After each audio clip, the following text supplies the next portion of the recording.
UFC doesn't mess around when it comes to discipline. Cross certain lines and you're done.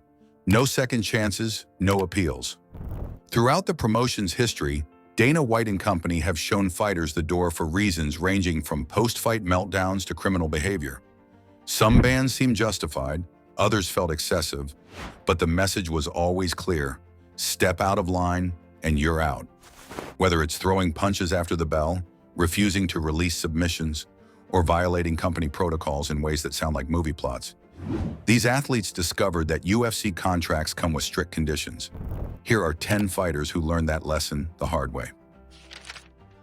Paul Daley. Paul Daley arrived in the UFC as one of Britain's most exciting prospects.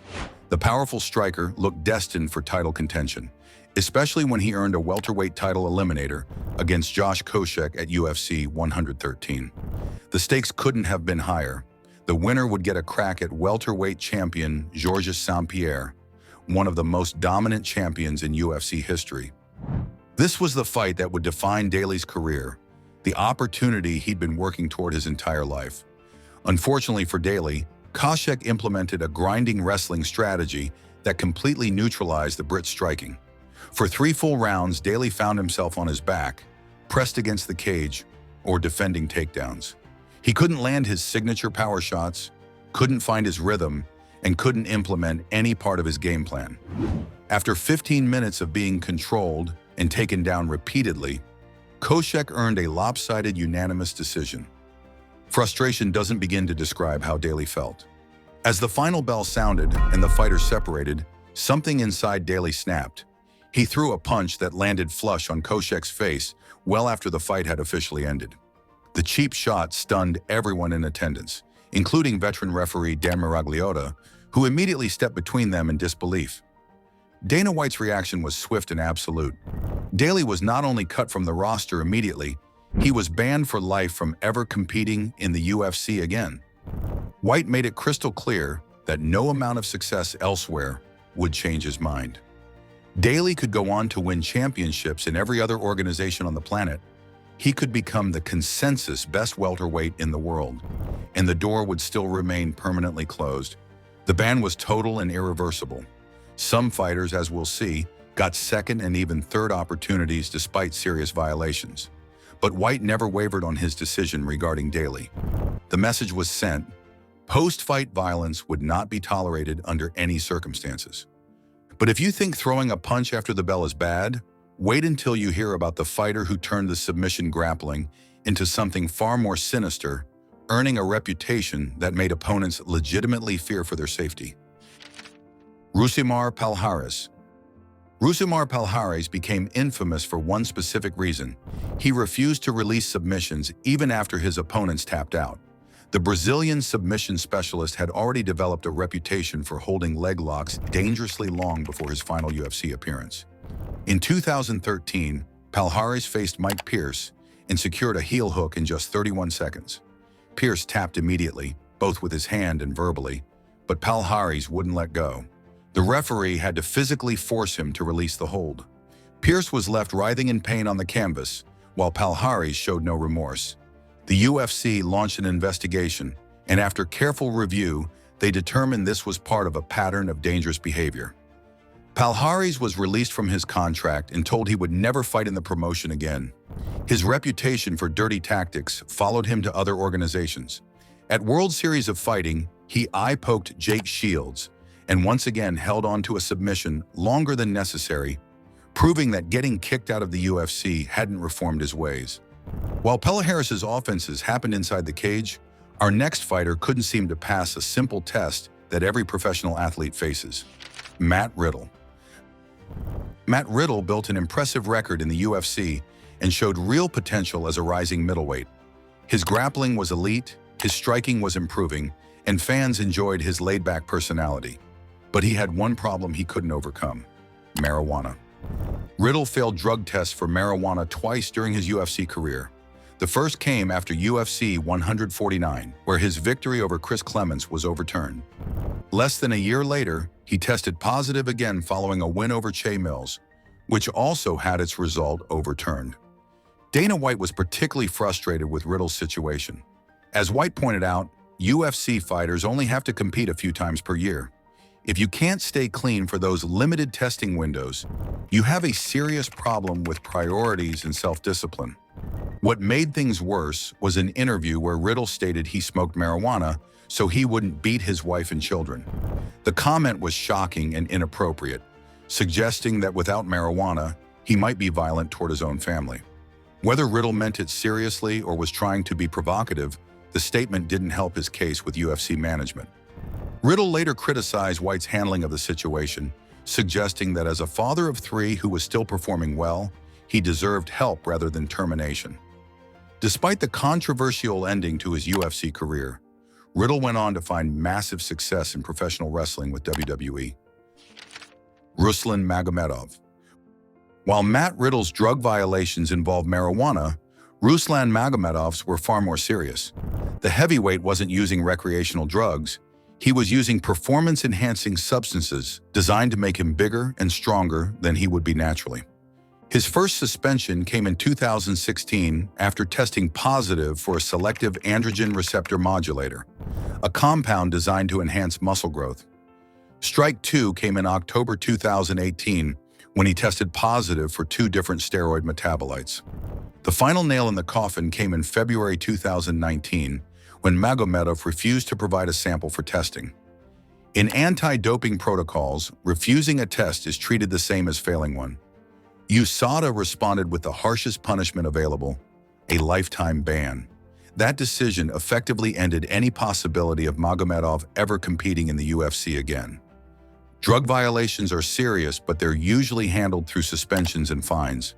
However, there's one action that will get you fired on the spot, and our next fighter discovered this when he let his anger get the better of him. Jason High. There's one golden rule in mixed martial arts: never touch a referee. Jason High learned this lesson the hard way. After losing to Rafael dos Anjos via second-round TKO in 2014, High became enraged.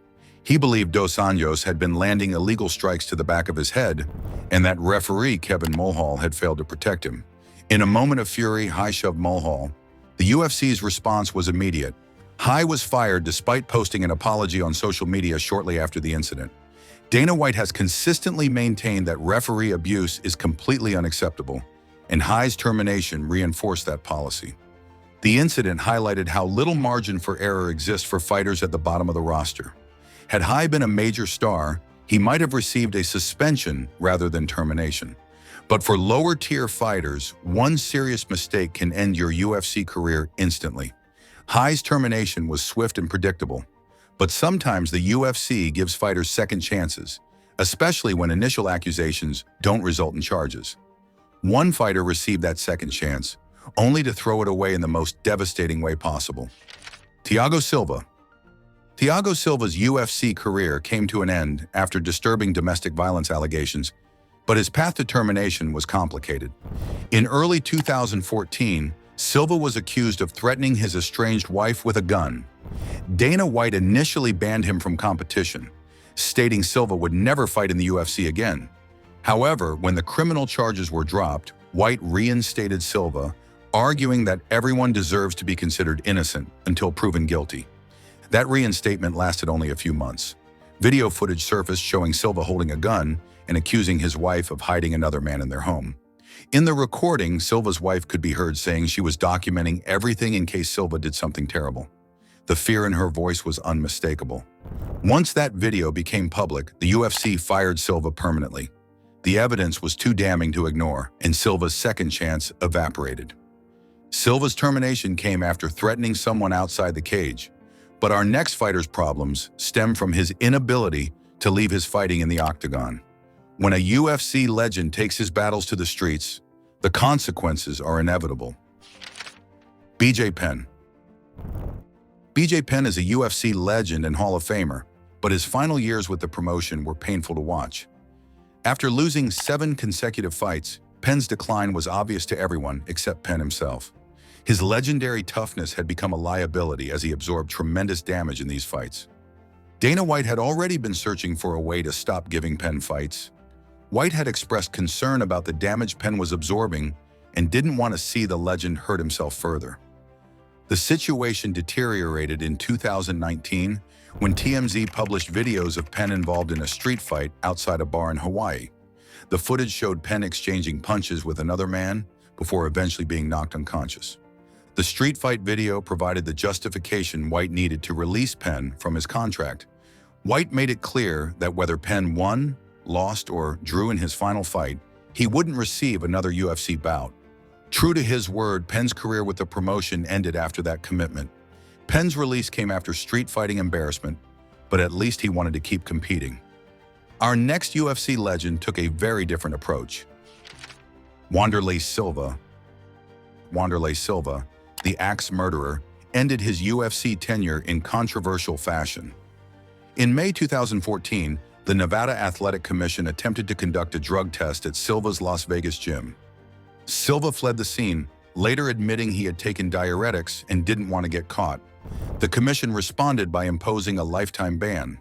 Silva announced his retirement shortly afterward, but a year later, his ban was overturned, making him eligible to compete again. Rather than quietly returning to the UFC, Silva publicly criticized the promotion in interviews. He compared UFC fights to a circus, mocked the organization's business practices, and declared he would never fight for them again. The comments were inflammatory and disrespectful, especially coming from someone who had built his career and wealth fighting in the octagon. Our next fighter's termination reads like something from a spy movie, involving COVID bubbles, cut wristbands, and a mysterious bag that nobody will talk about. Ottman Azaitar. Ottman Azaitar's removal from the UFC reads like something from a Hollywood action thriller. The undefeated lightweight was scheduled to fight Matt Frevola at UFC 257 on Fight Island in 2021, during the height of COVID-19 protocols. Fight Island operated as a secure bubble. Fighters, coaches, and staff were isolated from the outside world to prevent any potential coronavirus transmission. On weigh-in day, something went terribly wrong. Azaitar withdrew from the bout, and initially, nobody understood why. The UFC later revealed the shocking details. Azaitar had orchestrated an elaborate breach of COVID-19 safety protocols that sounded like a Mission Impossible plot. According to the official report, members of Azaitar's team cut off their official wristbands, the security devices that identified them as approved personnel within the bubble. They gave these wristbands to someone outside the secure zone. That person taped the wristbands to their arm, essentially creating fake credentials, and gained entry to the facility carrying a bag. The UFC immediately cut Azaitar from the roster for this serious breach of safety protocols. During a pandemic, these safety measures weren't just bureaucratic rules, they were protecting everyone in the bubble from potential infection. Azaitar's scheme endangered fighters, coaches, referees, and UFC staff. However, Azaitar's manager Ali Abdelaziz is one of the most powerful figures in MMA management, representing dozens of top fighters. Abdelaziz worked behind the scenes and somehow managed to get Azaitar reinstated to the UFC roster. The details of those negotiations remain private. War Machine. Perhaps no UFC release is more controversial or disturbing than that of War Machine, born Jan Koppenhaver. In 2008, the UFC let him go for two separate incidents that showed extraordinarily poor judgment and a troubling lack of empathy. First, War Machine declined a fight offer from UFC matchmaker Joe Silva. Refusing fights is generally frowned upon, but it's not usually a fireable offense on its own.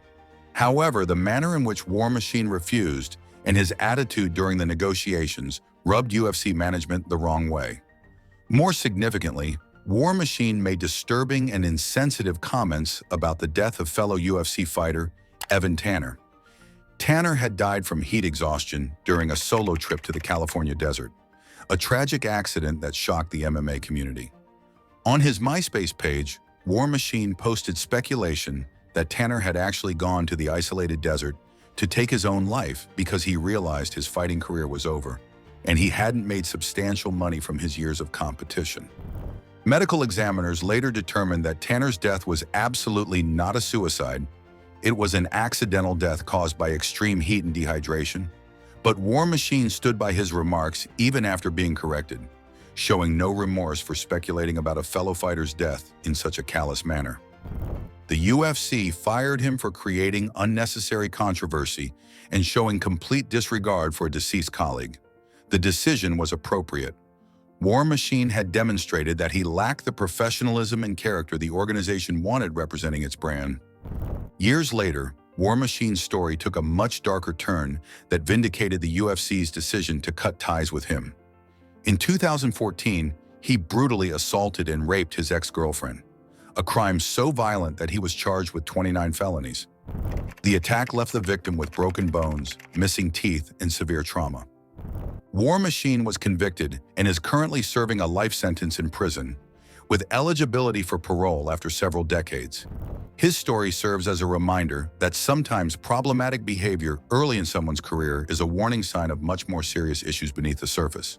The UFC has shown throughout its history that certain lines simply cannot be crossed. Whether it's post-fight violence, deliberately holding submissions too long, repeated drug violations, or criminal behavior, Dana White and the organization have consistently enforced consequences. The message has always been clear. The octagon comes with responsibilities, and actions have consequences. Some of these fighters probably deserve second chances. Their mistakes were momentary lapses rather than character flaws. Others got exactly what they earned through repeated violations and refusal to follow basic rules. But all of them learned the same painful lesson. In the UFC, your conduct matters just as much as your fighting ability, and some mistakes are simply unforgivable. What do you think? Did any of these fighters deserve another opportunity, or were the bans justified? Drop your thoughts below and make sure to subscribe for more UFC content that goes beyond the headlines.